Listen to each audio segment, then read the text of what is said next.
Dans cet épisode, je vais vous montrer que vous êtes parfaitement capable de réaliser une analyse de sol à la maison. Je vais vous expliquer l'utilité de cette analyse, mais surtout, je vais vous montrer comment le faire avec ce que vous avez à la maison sans casser la tirelire. Restez bien jusqu'au bout parce que je vous indiquerai tout ce que je peux cultiver à la suite de mon analyse, mais aussi ce que je devrais éviter. Mais avant de commencer, je dédie cet épisode à Monsieur Caillé, professeur retraité de pédologie, l'étude de sol. À chaque fois que je réalise des analyses de sol, je me remémore ces cours dynamiques et interactifs. Ce prof a joué un rôle important dans la suite de mes études. Merci infiniment, Monsieur Caillé. Bonjour, bonsoir et bienvenue dans un nouvel épisode de la chaîne Agro-Eden. Je suis Muriel, ingénieure agronome, membre de l'Ordre des agronomes du Québec et fondatrice de l'entreprise Agro-Eden au Cameroun. Rejoignez-moi pour des conseils afin d'optimiser vos projets agricoles. Abonnez-vous dès maintenant et activez la cloche des notifications pour ne rien manquer. Les éléments qui constituent notre sol, comme l'argile, le limon et le sable, déterminent sa structure physique, c'est-à-dire est-ce que quand vous prenez un bout de sol dans la main, est-ce que vous avez une motte ou plutôt quelque chose qui va s'effriter? La structure renvoie vraiment à comment le sol se tient physiquement. Maintenant, une terre qui est bien aérée favorise la croissance des racines parce que les racines des plantes vont bien pouvoir absorber l'eau et les nutriments nécessaires. Les sols riches en matière organique, vous savez, cette terre noire, elle stimule également l'activité des très petits animaux du sol et crée un environnement propice pour le développement des cultures. Alors, une analyse de sol complète doit impérativement balayer 5 aspects. Le premier, c'est la texture, c'est-à-dire savoir quelle quantité on a de sable, limon, argile. Le deuxième aspect, c'est la structure, donc on en parlait tout à l'heure, est-ce qu'il y a des mottes, des agrégats ou bien c'est friable comme le sable? Le troisième thème concerne le pH de votre sol. A-t-on un sol acide ou bien basique? On va y revenir en détail tout à l'heure. Mais aussi le profil de sol, et ça c'est le quatrième thème, où on s'intéresse à la présence de vers de terre, on essaie de savoir si notre sol est aéré ou compact. Et enfin, le dernier thème, c'est l'état minéral, donc la quantité des éléments fertilisants présents dans le sol. Du moins au moment où on fait les prélèvements et l'analyse du sol. L'analyse de sol en laboratoire vous donne une vision détaillée des nutriments qui sont disponibles dans votre sol. Vous avez les macro-éléments tels que l'azote, le phosphore et le potassium, puis les oligo-éléments comme le fer et le zinc qui jouent un rôle à ne pas négliger pour le développement de vos plantes. Par contre, à la maison, il sera plus compliqué de mesurer les éléments fertilisants. Vous pouvez trouver des kits pour connaître votre taux de potassium, calcium, mais ce n'est pas très précis et ça coûte un peu cher pour ce que ça vaut. Pour le pH, potentiel hydrogène, il suffit d'acheter des bandelettes et ça va, ce n'est pas trop cher. Donc pour le pH, on évalue le niveau d'acidité quand le sol est acide et que les valeurs sont inférieures à 7, ou d'alcalinité quand le sol est alcalin ou basique et que les valeurs sont supérieures à 7. Pour vous donner un niveau de ce qu'on entend par acide basique, voilà une échelle de pH avec les aliments qui correspondent au niveau d'acidité ou d'alcalinité. Par exemple, vous voyez que pour une forte acidité, quand le pH est à 2, ça correspond au jus de citron. Le jus de tomate est à 4 quand même. L'œuf est à 8. Donc on va dire que l'œuf est alcalin ou l'œuf est basique. Donc selon que notre sol est basique ou acide, il y a des minéraux qui pourront être puisés du sol par les racines et d'autres minéraux qui ne seront pas puisés et ça peut créer des carences et des problèmes de développement. Passons maintenant à la partie pratique, l'analyse de sol. Quand on est à la maison et qu'on n'est pas un professionnel, on se concentre généralement sur la texture et sommairement la structure puis le pH et c'est déjà pas mal. Allez, on commence par le matériel pour le prélèvement. Moi j'utilise des sacs de congélation quand j'ai plusieurs prélèvements.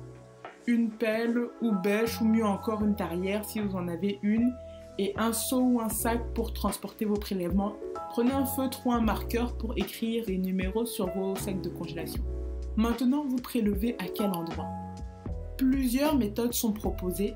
Si vous voulez être précis, vous pouvez faire 15 prélèvements sur 150 mètres carrés de façon vraiment aléatoire sur votre terrain, mais évitez les zones en bordure de champs, les anciennes haies ou les anciens tas de fumier ou les anciens chemins. Notez les endroits où vous faites vos prélèvements par des schémas. Voici un schéma que j'ai fait pour le prélèvement sur une petite parcelle. Et je notais sur les sacs de congélation 1, 2, 3, etc. Je prélève la terre à 15 cm de profondeur. Il faut en prendre suffisamment, par exemple entre 400 et 700 grammes, parce que si un jour vous devez envoyer au laboratoire, ils doivent en avoir suffisamment pour faire leurs analyses. Indiquez aussi la date. Ok, je ne suis actuellement pas au village, donc j'ai pris du terreau qu'on vend dans les jardineries et un peu de terre juste pour que vous puissiez comparer. Je suis navrée pour les podcasteurs, mais c'est définitivement un épisode à regarder. Donc, qu'est-ce qui nous saute aux yeux tout de suite maintenant? Si vous avez répondu la couleur, je vous félicite. Vous vous rappelez, pour ceux qui me suivent un petit peu, quand je parle de terre noire, de matière organique, c'est ça. Vraiment, c'est l'exemple. Alors ici, c'est du terreau, un mélange de terre avec de la matière organique. Donc ici, c'est très foncé. Alors que le deuxième sol est plus clair, marron. Les couleurs nous donnent aussi des informations sur le sol. Mais comme je ne veux pas me faire tirer les oreilles par Monsieur Caillé qui m'écoutera, je vais me concentrer sur ce que je maîtrise mieux. Donc au-delà de la couleur, on peut regarder la structure. Pour le terreau, on voit qu'on a des petites mottes, des petits agrégats, alors qu'à côté, il y a des cailloux. Mais en dehors de ça, la terre prélevée est vraiment fine, c'est vraiment friable, ça ne se tient pas. Alors on peut faire le test du boudin de terre, mais je vous réserve ça pour la prochaine campagne. À ce niveau, je vais avoir besoin d'un petit verre pour ma terre, d'eau, d'un petit tamis et par la suite une règle et une calculatrice. Et rien qu'à prononcer ce mot, je sens que j'ai perdu la moitié d'entre vous. Mais promis, ce n'est pas compliqué du tout. La seule difficulté sera vos yeux. Il vous faut juste une bonne paire. On y va? Alors, on commence. J'ai tamisé mon échantillon de terre pour retirer les cailloux. Je veux vraiment enlever ce qu'on appelle les éléments grossiers qui ne rentrent pas dans mon analyse. Une fois que j'ai tamisé donc une quantité que je juge suffisante, je rajoute de l'eau et je laisse l'argile, le limon et le sable tranquillement se déposer au fond du verre ou encore sédimenter pendant 1 heure. Ça m'a donné ça. Puis après 48 heures, j'ai obtenu ça. De là donc, je mesure la hauteur du sable, de limon et d'argile. Je fais une règle de 3 et j'obtiens un pourcentage qui me permet de déterminer la texture du sol. Alors l'argile fait 2 mm de hauteur. Ensuite, on a le limon qui mesure 10 mm et le sable 15 mm. Le tout mesure 2 plus 10 plus 15, c'est-à-dire 27 mm de hauteur. Donc en proportion, on a 2 mm x 100 divisé par 27 mm, ça nous fait 7% d'argile. Si on suit le même processus, on a 37% de limon. Et quant au sable, on a une proportion de 55%. Ensuite, on se reporte au triangle des textures. Je commence par ce que j'ai le plus, donc 55% de sable. C'est sur cette ligne. Ok. 37% de limon, c'est ici. Et en fait, la quantité d'argile est vraiment négligeable, je ne m'en occupe pas. Voilà. Donc là, vous voyez qu'on est dans la classe des limons sableux. Ok, on note cette info sur notre papier. Maintenant, on va mesurer le pH. Alors, ce kit peut s'acheter en pharmacie ou sur Internet.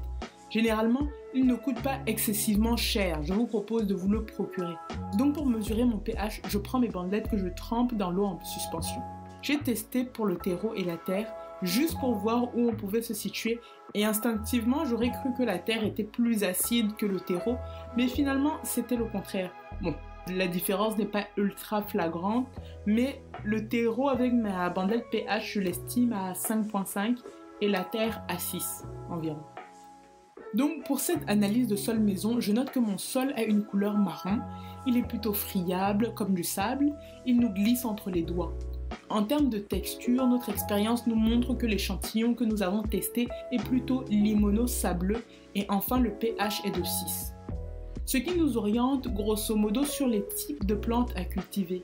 Donc pour un sol à pH 6, dominance sableuse et présence de limon, on peut cultiver de l'ail, asperges, basilic, betterave, carottes, céleri, choux, échalotes, estragon, folon, fraisier, gombo, haricots, laitue, melon, navet, niébé, oignons, poireaux, radis, taro, tomates, salsifis. Mais aussi des bananes, mangues, papayes, fraisiers, framboises et plusieurs autres encore. Voilà, donc vous constatez que vous avez l'embarras du choix avec les résultats de cette analyse de sol. Maintenant, si vous avez plusieurs échantillons et que vous trouvez des textures différentes, des pH différents, c'est parfaitement normal. Notre parcelle est rarement homogène en tout point.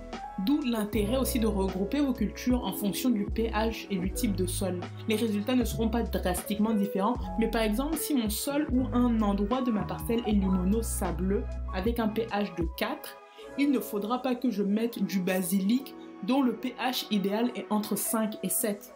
Ou en tout cas, si ça pousse mal, tant pis pour moi. Vous voyez un peu la subtilité? C'est pareil, les épinards poussent à un pH compris entre 6.5 et 7, ou un peu plus. Donc avec un sol qui a un pH de 4, ça va être compliqué. Si j'ai un sol qui a un pH de 6, c'est un peu moins compliqué, mais bon, je ne conseille pas non plus. Ok.